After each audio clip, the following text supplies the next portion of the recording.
Or thinking classically and concretely, girl, girl, one possibility, divided by girl, girl, and girl, boy, two opportunities, equals 1/2.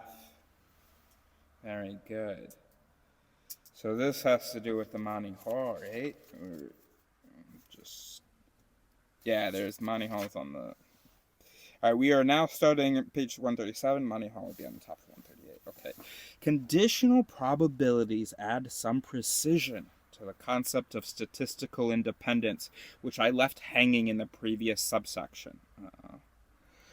The concept may now be defined. A and B are independent if, for all B's, the probability of A given B is the same as the overall probability of A, and so on for B.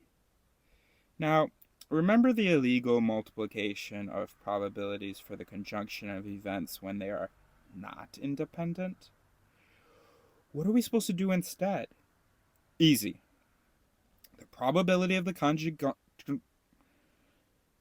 It's not that easy. Easy. The probability of the conjunction of A and B when they are not independent is the probability of A times the probability of B, given A, to wit, prob A times prob B bar A. Why am I belaboring the concept of conditional probability with all these synonymous representations? English prose, its logical equivalent, the mathematical formula, Venn diagrams counting up the possibilities? It's because conditional probability is such a source of confusion that you can't have too many explanations. I'd say here, you don't have enough for me. But I'm ready to move on, though. If you don't believe me, consider the Whites, yet another two-child family. At least one of them is a girl. What is the probability that both are girls? Namely, the conditional probability of two girls given at least one girl, or prob first equals girl and second equals girl, bar first equals girl, or second equals girl. So few people get their answer right, the statisticians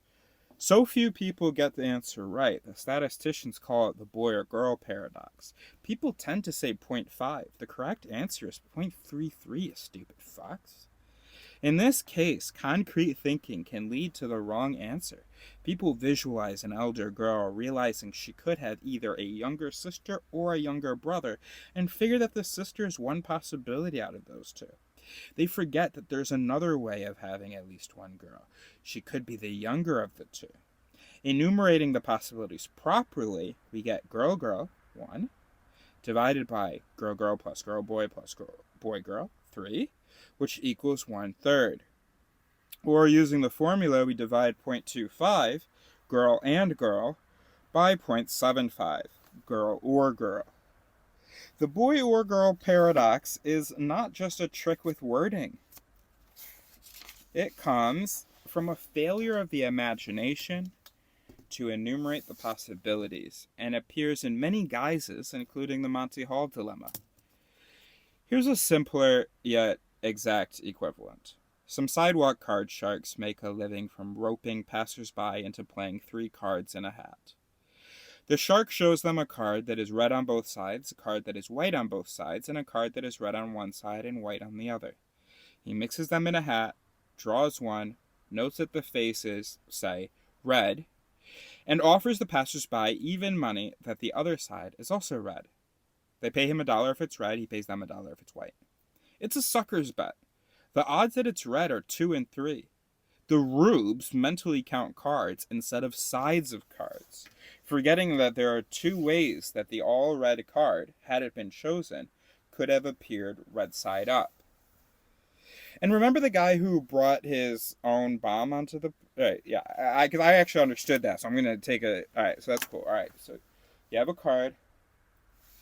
You have, 3 cards. One's all red, one's all white, one's red and white. Show someone a side. Is that the one red side of the red and white? Or is that one of the 2 red sides of the all red? Which makes 3 possible red sides. Now, let's look at those 3 possibilities. In the first possibility, in the first instance, it was like, well, the other one is white. The other side is white, because we were talking about the red-white card. Okay, so that's an instance where the other side's going to be white. But in the other two possibilities, we were actually talking about the two sides of the red one who both have another red side. You know, or each the red side of the opposite red, side of the other. That's 2 out of 3 where you flip it, it's going to be red. And the system did not evolve.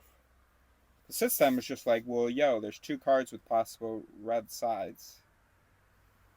One of them is white on the other side, and the other one is red on the other side. So it's got to be half. Rubes!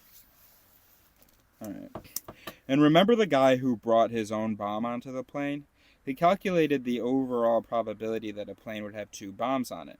But by bringing his own bomb aboard, he had already ruled out most of the possibilities in the denominator.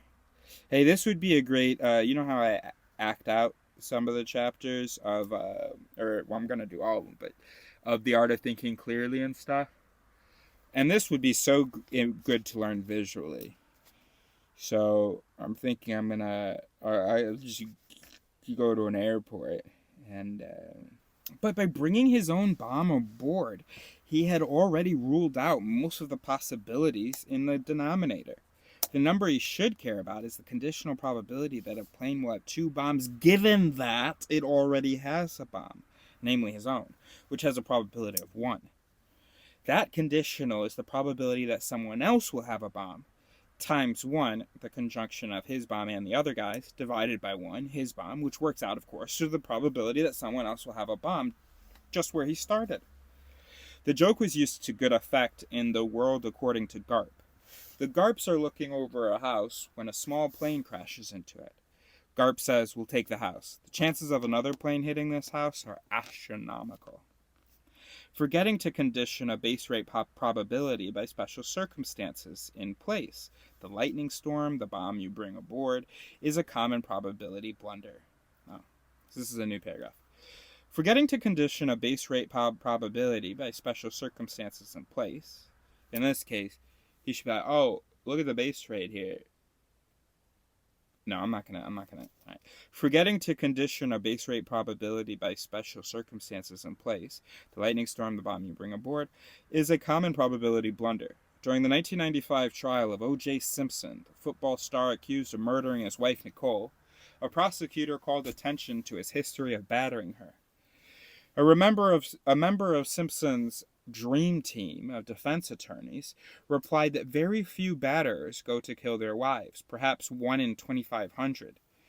An English professor, Elaine Scarry, spotted the fallacy. Nicole Simpson was not just any old victim of battering. She was a victim of battering who had her throat cut. The relevant statistic is the conditional probability that someone killed his wife, given that he had battered his wife and that his wife was murdered by someone.